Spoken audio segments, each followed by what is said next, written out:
As an architect, you design in the present with the awareness of your past for a future which is certainly unknown. यानी कि एक वास्तुकार के रूप में आप अपने वर्तमान में डिज़ाइन करते हैं अपने अतीत की जागरूकता के साथ एक ऐसे भविष्य के लिए जो अनिवार्य रूप से अज्ञात है। बात कर लें शिमला शहर की, तो शिमला के बारे में कभी किसी ने अनुमान भी नहीं लगाया होगा कि शिमला जैसा शहर जो प्रकृति के इतना करीब है, वो शहर भी पानी की कमी और ट्रैफिक जैम जैसी समस्याओं से जूझ सकता है। आज की सच्चाई इससे बिल्कुल अलग है। वैसे ही भविष्य में भी हमें ऐसी ही और इससे भी कई गंभीर समस्याओं का सामना करना पड़ सकता है। जी दोस्तों, इन समस्याओं का हम जितनी जल्दी समाधान निकाल लें उतना हमारे लिए अच्छा रहेगा। इन समस्याओं का समाधान निकालने के लिए एक आर्किटेक्ट यानी कि एक वास्तुकार एक अमूल्य रोल प्ले करता है। उनकी भूमिका इसमें अटूट रहती है। नमस्कार देवियों और सज्जनों, मैं सृजन शर्मा आपका आज के मंजिल कार्यक्रम में स्वागत करता हूं। पहले तो आप सभी को लोहड़ी की हार्दिक शुभकामनाएं। और आज का हमारा जो टॉपिक है वो रहेगा सामाजिक उत्थान में स्थापत्य कला का प्रभाव। आज के हमारे जो मुख्य अतिथि हैं वो हमारे बीच सौम्य भारद्वाज जी प्रेजेंट हैं। सौम्य भारद्वाज जी एक आर्किटेक्ट हैं, एक युवा आर्किटेक्ट हैं जो अपने नए पॉइंट ऑफ व्यू से इस समाज में चेंजेस लाने में समक्ष रहे हैं और आगे भी रहेंगे। सौम्य भारद्वाज जी, आपका बहुत बहुत स्वागत है इस कार्यक्रम में। सौम्य जी, सबसे पहले तो मैं आपसे ये पूछना चाहूँगा कि जो वास्तुकला है, वास्तुकला का जो ग्रीन निर्माण में रोल रहता है, जो वास्तुकला की वजह से घर बनते हैं, शहर बनते हैं, कितना बड़ा इसका स्टेचर रहता है, तो उसके बारे में आप थोड़ा बताइए क्या रहता है। पहले तो धन्यवाद मुझे यहाँ पे बुलाने के लिए। मेरा पॉइंट ऑफ व्यू इसमें सिर्फ इतना है कि हम 5 साल की डिग्री की ट्रेनिंग लेते हैं फॉर अ फोरसाइट, जो हमें किसी भी चीज़ की निर्माण करने का हमेशा एक आउटकम रहता है, कोई पॉजिटिव्स और नेगेटिव्स रहते हैं। उस चीज़ का फोरसाइट हम लोगों को पहले से पता रहता है और उस फोरसाइट और पॉजिटिव्स और नेगेटिव्स के फोरसाइट को ध्यान में रखते हुए हम उन चीज़ों का निर्माण करने का प्रपोजल देते हैं। वो एक छोटे बिल्डिंग से लेकर बड़े शहर तक का भी बड़े से बड़ा, बिल्कुल आगे से आगे जी चलता रहता जी जी जी जी। तो उसमें हमारा रोल ही इस चीज़ के फोरसाइट का है कि हम उसमें पहले ही देख लें कि किस चीज़ की कमी या क्या अच्छा या क्या बुरा हो सकता है और उसको ध्यान में रखते हुए उस चीज़ का निर्माण प्रपोज करें। तो आपका कहना है कि पहले प्लानिंग एंड प्लॉटिंग सारी हम कर लें, बिल्कुल, एग्जीक्यूशन ताकि हमारी आसान हो सके और कोई भी दुविधा जो आगे आनी हो सकती है उसका हमें पहले ही ध्यान में रहे और उसी चीज़ को लेके हम, अब जैसे अर्थक्वेक प्रूफ बिल्डिंग्स हम प्रपोज करते हैं, तो वो अर्थक्वेक तो फ्यूचर के अनहोनी है जो हो सकती है, पर उस चीज़ को मद्देनज़र रखते हुए हम पहले ही हमारी बिल्डिंग को प्लान करके बना देंगे या शहरों को उस तरीके से सोच के बना देंगे, तो शायद भगवान ना करे कि ऐसी अनहोनी किसी को फेस करनी पड़े, पर अगर होए तो उसका हमारे पास प्रोविजन रहे। जी बिल्कुल। तो सौम्य जी, एक वास्तुकार के पॉइंट ऑफ व्यू से जो हमारा जिस शहर में भी हम हैं, शिमला शहर में हम हैं, तो उसमें क्या दिक्कतें हमें फेस करनी पड़ती हैं जो कि अगर एक वेल प्लान्ड ये सिटी होती तो हमें ना फेस करनी पड़ती, और जो वो प्रॉब्लम्स हैं वो कौन सी ऐसी प्रॉब्लम्स हैं जो इतनी बढ़ जाएंगी फ्यूचर में, जिनका हमें अभी टाइम से सोल्यूशन निकाल के रख देना चाहिए। दरअसल तो शिमला 2000 लोगों के लिए ही प्रपोज किया गया था ब्रिटिश टाइम में बनाने के लिए, उतने ही लोगों को अकोमोडेट करने का प्लान था। 20,000 आई मीन टू से, अपॉलॉजी। तो अब क्या है कि पॉपुलेशन इंक्रीज हो चुका है, नेचुरली ये हमारे स्टेट का कैपिटल है, तो इसकी कैपेसिटी लोगों के साथ को नहीं, वो मतलब it has not been able to equate, तो वो बराबरी में उसको नहीं वॉल्यूम को डील कर पाया है, तो उस वजह से हमारी कंस्ट्रक्शन बढ़ती जा रही है, लोग ज़्यादा हैं पर पानी की सुविधाएं उतनी नहीं है, जगह उतनी नहीं है, और उसी वजह से एब्सोल्युटली हमारे रोड्स इतने बड़े नहीं हैं, तो वो हर एक चीज़ फिर लिंक होती जाती है।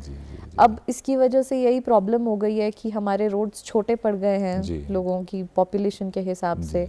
टूरिज्म का हमारा बहुत बड़ा एक रोल रहता था, तो अब उसकी वजह से वो भी और ज़्यादा प्रॉब्लमैटिक हो गया है, क्योंकि इतना इवन दो अभी भी, हाँ बिल्कुल, मतलब अभी भी लोग रूल्स बनाने की कोशिश कर रहे हैं कि हमारी गाड़ियों को रिस्ट्रिक्ट कर दें हम जी।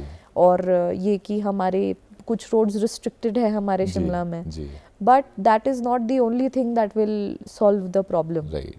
प्लानिंग एंड क्या इसमें हम क्या प्रपोज करते हैं, आपकी क्या प्रपोजल है कि जो समाधान है हम क्या कर सकते हैं? सबसे बड़ी अवेयरनेस तो अगर लोगों में खुद में ही होगी that they do not encroach places जो उनके नहीं हैं। हमारे पास हमारा एक ततीमा रहता है जो हमारी बाउंड्री है, अगर हम ही वो डिसिप्लिन खुद में लाएं कि हमने हमारी बाउंड्री से बाहर एनक्रोचमेंट नहीं करना है, या हम अपने आप में ये डिसिप्लिन लाएं कि हमें सेटबैक्स फॉलो करने होते हैं। वो सेटबैक्स सिर्फ इसलिए नहीं है क्योंकि वो एक रूल और रेगुलेशन है, बट वो हमारी अपनी सेफ्टी के लिए भी है। अगर हमारी बिल्डिंग्स में वो सेटबैक रहेगा तो वो सेटबैक को की वजह से रास्ते में, इमरजेंसीज में, सिमेट्री जैसी जगहें हैं, वहाँ पे तो लोगों को लिटरली एक दूसरे की छतों से होके गुजरना पड़ता है। तो it's a very big problem. तो सबसे बड़ा सोल्यूशन तो सेल्फ अवेयरनेस है जी। और ये है कि अगर इंसान खुद ही, अगर हर एक इंडिविजुअल अपने आप को डिसिप्लिन कर ले तो अगले को शायद कभी वो प्रॉब्लम ही नहीं आएगी। और शायद हम लोगों को सेल्फ डिसिप्लिन के लिए एजुकेशन के थ्रू एब्सोल्युटली, तो वो शुरू ही जब बचपन से होता है। व्हेन यू ट्राई एंड आप बचपन में बच्चों को सिखा देंगे कि आपके पास इतना है और आपको उसी में ही संतुष्ट रहना है, तो आई डू नॉट थिंक कि आगे जाके वो ग्रीड का वो बवाल कभी बढ़ेगा। तो ये बचपन से ही चला आता है, बचपन वो छोटा सा नेचर बड़े होते होते एक बड़ी चीज में वो हाथ मारने की कोशिश करते हैं। बिल्कुल। और रही बात आज की डेट में इतनी बड़ी प्रॉब्लम को डील करने की, ऑब्वियसली इतने छोटे से स्पैन में हम इतनी बड़ी प्रॉब्लम को डिस्कस तो नहीं कर सकते हैं, बट फॉर्चुनेटली एनजीटी जैसी ऑर्गेनाइजेशंस एंड एनजीटी जैसे रूल्स एंड रेगुलेशंस जो अब आ रहे हैं which are binding the construction, दो जैसे 2.5 मंजिल बना सकते हैं अब हम बिल्डिंग्स, तो I think things are getting better। तो एक बार जनता को बता देते हैं, एनजीटी की फुल फॉर्म रहती है नेशनल ग्रीन ट्रिब्यूनल। तो ये हमारे जो 2.5 मंजिल की जो आज शिमला में जो बाय लॉ है वो नेशनल ग्रीन ट्रिब्यूनल के करके ही है जी। सौम्य जी, तो आने वाले कंस्ट्रक्शन प्रोजेक्ट्स के बारे में आप बताइए। आज की डेट में हमारे पास बहुत सारी नई तकनीकें हैं जिससे हम कंस्ट्रक्शन कर सकते हैं, बहुत सारी नई मशीन्स हैं, नई टेक्निक्स हैं जिससे हम कर सकते हैं। तो कौन सी ऐसी टेक्निक है जो प्रेवलेंट है हिमाचल प्रदेश में या शिमला में, जो हम यूज़ कर सकते हैं, हमारे जो लोग हैं, गांव के लोग हैं या फिर जो हिमाचल के अर्बन सिटीज़ के रेजिडेंट्स हैं, जो फॉलो कर सकते हैं सिटी में, और जिनसे उनका प्रोडक्टिविटी बढ़े, एफिशिएंसी बढ़े?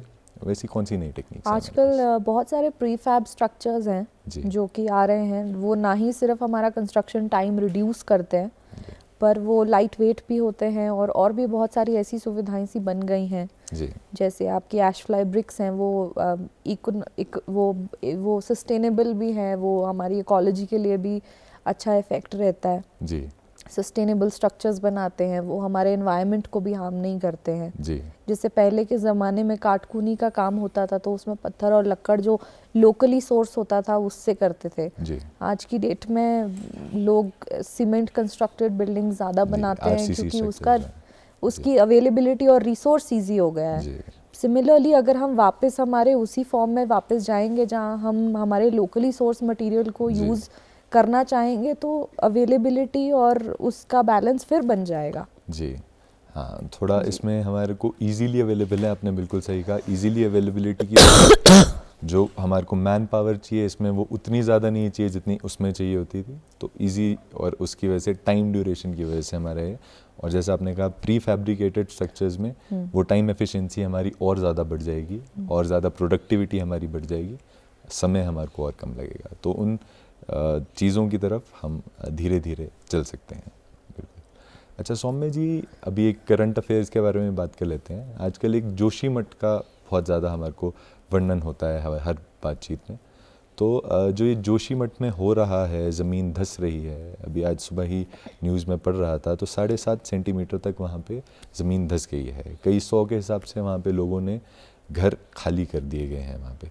तो जो वहाँ पे ये दिक्कत है ये आ रही है, क्या ये कंस्ट्रक्शन बेस्ड कोई गलती रह गई किसी की वजह से, क्या उस वजह से है, या फिर इसमें कोई इतनी थरो इन्फॉर्मेशन और इतना थरो डाटा मेरे पास नहीं है कि मैं आपको ये कॉन्क्रीटली बता सकूं कि ये कंस्ट्रक्शन फ्लॉ की वजह से हुआ है या एक नेचुरल कैलामिटी है, शायद दोनों है। But as an architect right now मैं ये ज़रूर कह सकती हूँ कि इससे बचने का हमारे पास क्या रिसोर्स रह गया है। तो कोई एस्केप क्या है इसका? अब जैसे आपने ही बोला कितने सारे लोगों ने अपने घरों को इवैक्यूएट कर दिया है, तो वो इवैक्यूएशन प्लान कहाँ है? हमारा शिमला भी आज की डेट में कितना फुली लोडेड बिल्डिंग से भरा हुआ पूरा पहाड़ है।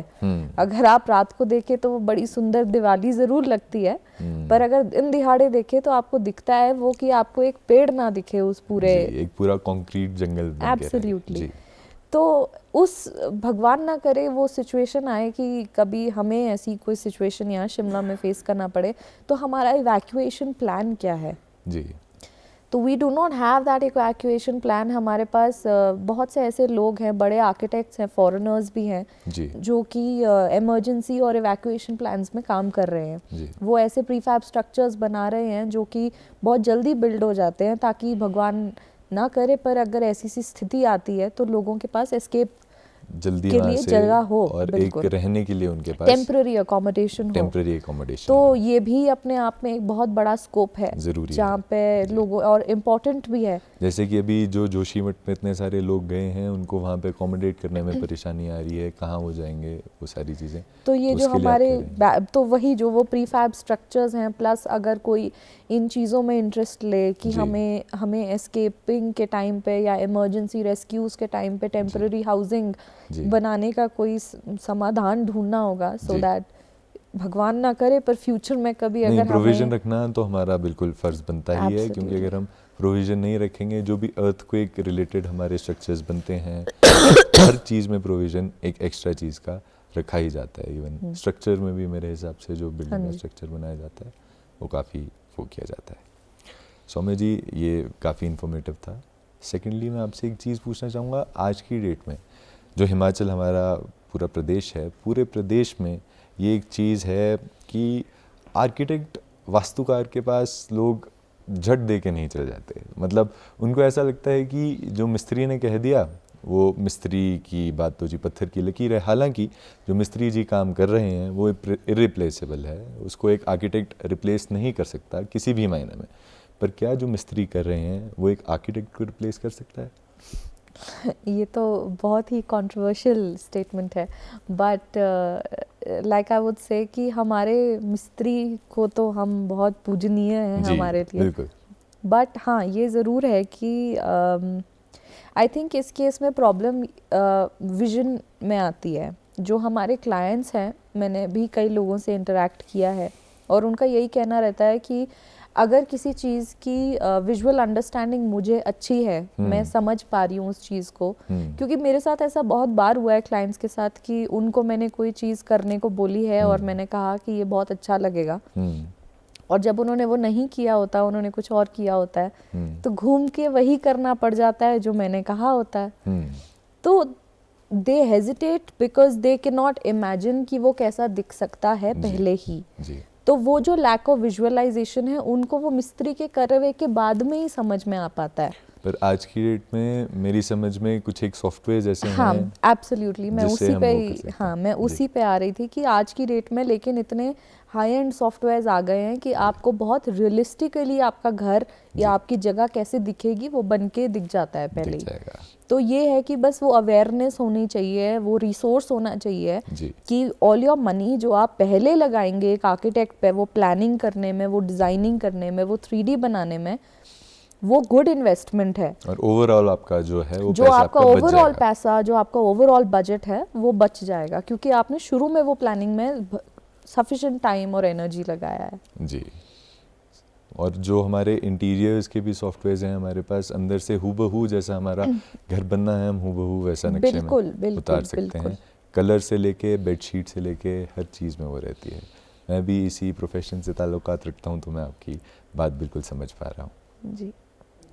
अच्छा सौम्या जी, आप हमें थोड़ा ये बताइए कि जो हिमाचल है इसमें जो हमारी हेरिटेज है, हेरिटेज में हमारे बहुत सारे हेरिटेज स्ट्रक्चर्स हैं और बहुत सारे हमारे पुराने स्ट्रक्चर्स हैं जो कि खूबसूरती मानी जाती है शिमला की।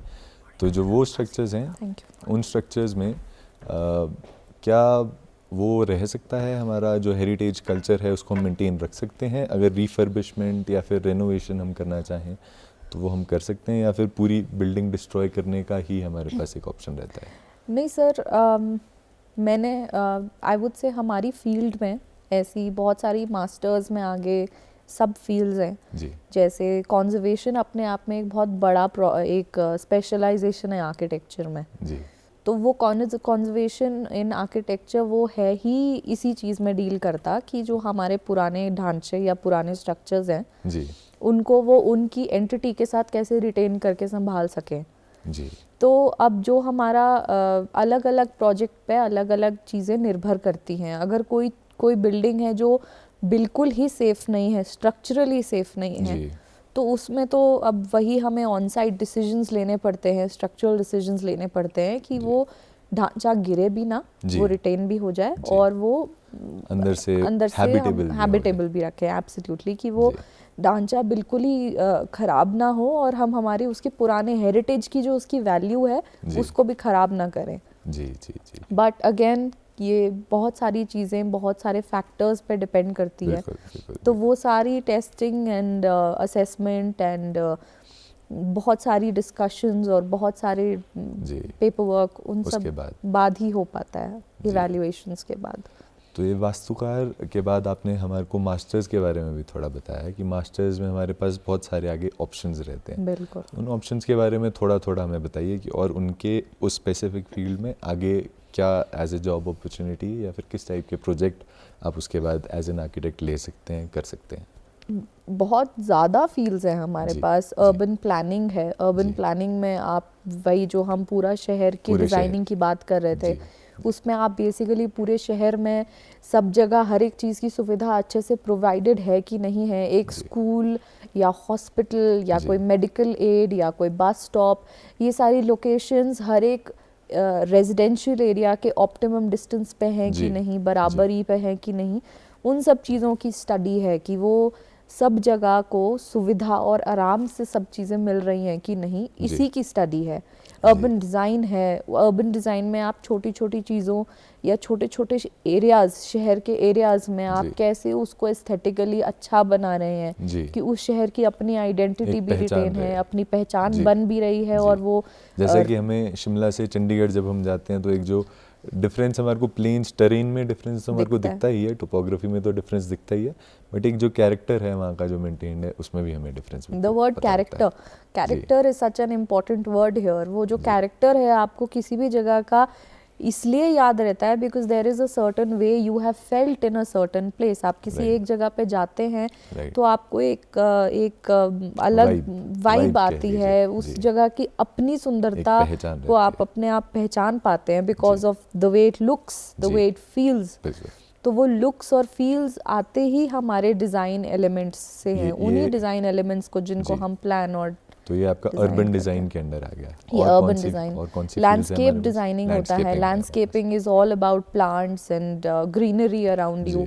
और वो सिर्फ प्लांट्स एंड ग्रीनरी नहीं, आज की डेट में landscape designing is hard designing. आप पत्थर को भी डिज़ाइन करते हैं, उसको भी लैंडस्केप डिज़ाइनिंग कहते हैं। पूरे पार्क्स वगैरह, थीम्स, वॉकवेज वगैरह, थीम्स, वॉकवेज, आपका something as simple as a simple pathway, जो आपका सादा रास्ता है, वो भी अभी जो हमारा स्मार्ट सिटी का काम चल रहा है उसमें अपने आप में it's a very very very big opportunity for a lot of people like us कि हम इन फील्ड्स को और अच्छे से काम कर सकते हैं। हालांकि बहुत ज़्यादा इनोवेशन हमें, मतलब इनोवेशन वाइज बहुत कुछ नया नहीं देखने को मिल रहा है, प्रगति बहुत ज़्यादा हो रही है, विकास बहुत हो रहा है समय रहते, और इसमें हमें इनोवेशन देखने को मिले, हम ये भी चाहते हैं फ्यूचर में अच्छा रहे। जैसे कि जो पाथवेज हैं, पाथवेज पे बहुत ज़्यादा एम्फेसिस दिया गया है। आप देखिए जो आपका स्नोडन वाला रोड है, IGMC वाला रोड है, वहाँ पे आपका किया गया है। आपके दिल्ली से पीछे जितने हैं उस वाले पूरे एरिया में किया गया है। आपका बीड्स वाले रास्ते में वहाँ पे आपका IGMC का आपका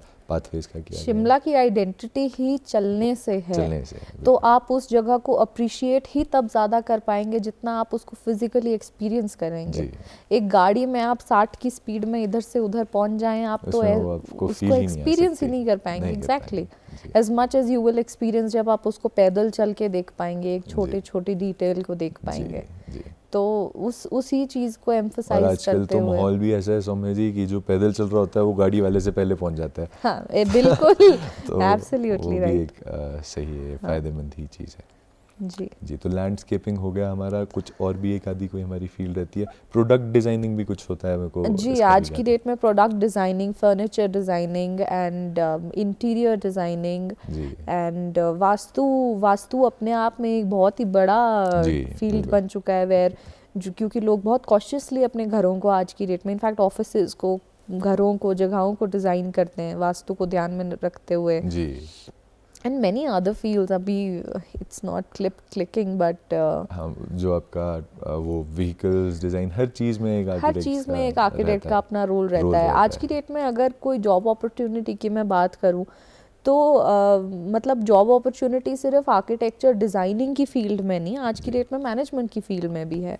अभी फॉर्चुनेटली मुझे एक मेरी फील्ड से हटके एक फर्म में काम करने का अपॉर्चुनिटी मिला था जो कि टनल्स में ज़्यादा अपना रुचि रखती है। तो वो भी मेरे लिए काफ़ी बड़ा एक्सपोजर था, because tunnels is not independent. Tunnels में रेलवे का काम था, कोर इंजीनियरिंग इज तो वो मतलब रेलवे रिलेटेड काम थे, तो मेरे को वो सारी चीज़ें भी देखने को मिली जहाँ पे आपका बिल्डिंग भी तो इनकॉर्पोरेट होता ही है। जी। लोग ये माइंडसेट रखते हैं कि एक आर्किटेक्ट और इंजीनियर एक साथ काम नहीं कर सकता, पर मुझे ऐसा लगता है कि अगर एक आर्किटेक्ट और इंजीनियर मिलके आ गए अगर, तो they can just do wonders, ज़्यादा बेहतर। तो बिल्कुल बल्कि बिल्डिंग में भी सिर्फ डिज़ाइनिंग का ही नहीं पार्ट रहता है, उसमें स्ट्रक्चर डिज़ाइन भी रहता है, फाउंडेशन डिज़ाइन भी रहता है, एब्सोल्युटली स्ट्रक्चर डिज़ाइन रहता है, कॉलम्स का रहता है, तो पूरा उसमें engineer, civil engineer, structure engineer का पूरा रोल रहता है। जी। तो जो प्रोडक्ट डिज़ाइन है हमारे, उसमें आप देखिए ज्वेलरी से लेके, गाड़ी से लेके, किसी नॉर्मल चेयर से लेके जिस पे अभी हम बैठे हैं, टेबल से लेके, हर चीज़ में एक डिज़ाइन पार्ट रहा है। ज़हा हदीद का आपने नाम तो सुना ही होगा, हमारे एपिटमी हैं वो, तो उनका भी फर्नीचर का एक अलग से सेगमेंट है, तो वो बहुत अच्छा डिज़ाइन करते हैं। उसमें वो फर्नीचर ही अलग तरीके का बनाते हैं और वो उसको प्रेजेंट करते हैं पूरी दुनिया के सामने, जो एक अपने आप में ही एक आर्ट पीस बन के रह जाता है। एब्सोल्युटली। आपके कोई ऐसे आर्किटेक्ट हैं जिनको आप फॉलो करते हैं? Not in particular, but there is a favorite building, जी। फ्रैंक लॉयड राइट का फॉलिंग वाटर्स, बहुतों ने सुना होगा। जी। पर वो मेरा शायद सबसे फेवरेट स्ट्रक्चर है जो आज तक हमने कभी पढ़ा या देखा या हमें बताया होगा। इट इज़ अ बिल्डिंग जो कि बिल्कुल वाटरफॉल के बिल्कुल बीचों बीच से है जी। तो वो मेरा सबसे प्राइम इंस्पिरेशन रहता है for anything that I design, क्योंकि मुझे ऐसा लगता है कि आप अगर अपने बिल्डिंग डिज़ाइन को नेचर के साथ हैंड इन हैंड लेके नहीं बनाएंगे तो आप उस चीज़ को निखार नहीं पाते हैं। बिकॉज कोई भी बिल्डिंग जब तक उसकी लाइटिंग और उसका लैंडस्केपिंग नहीं कंप्लीट होगा वो कंप्लीट नहीं फील होती है। तो that's my favourite building and one of my favourite architects. Falling waters. Yes, falling waters बहुत खूबसूरत बिल्डिंग है, आपने नाम दिया। इंडिया में भी हमें काफ़ी इनोवेशन देखने को मिल रही है समय के साथ साथ, पर चलो हम बाकी चीज़ों में भी वेस्टर्न कंट्रीज से थोड़ा लैक करते हैं। समय रहते रहते हम ज़रूर इम्प्रूव करेंगे, ज़रूर हमारे देश में भी ऐसे ऐसे काफ़ी स्ट्रक्चर्स हमें देखने को मिलेंगे। अच्छा सौम्या जी, मैं आपसे जानना चाहूँगा कि आपकी रुचि कैसे हुई आर्किटेक्चर की तरफ? आप कैसे इनकरेज हुए कि आपने आर्किटेक्चर की तरफ वो लेना है? I was always interested in psychology and I think architecture is also psychology. मतलब आप जो भी डिज़ाइन कर रहे हैं वो आप सामने वाले के लिए डिज़ाइन कर रहे हैं। जी। मैं एक अकेली हूँ पर मेरे 100 प्रोजेक्ट्स हैं जी 100 प्रोजेक्ट्स मतलब सिर्फ 100 दिमाग नहीं, हजारों दिमाग, क्योंकि उस एक घर में शायद एक माँ बाप, 2 बच्चे, 3 बूढ़े, जी इतने लोग होंगे और एंड बिल्कुल। You have to design it for all of them. बिल्कुल तो आई थिंक मेरा जो साइकोलॉजी की तरफ का रुचि था वो मुझे एक क्रिएटिव फील्ड की तरफ को लेके जाना चाह रहा था जी एंड आई पिक्ड आर्किटेक्चर। बहुत टेक्निकल है ये फील्ड, शुरुआत में मुझे थोड़ा इस चीज़ के साथ ढलने में समय लग गया, but I think I have got the hold of it and ji Saumya ji, बिल्कुल आज आप यहाँ पे हमारे साथ बैठे हैं तो कुछ ना कुछ तो आपने किया ही है। Thank you.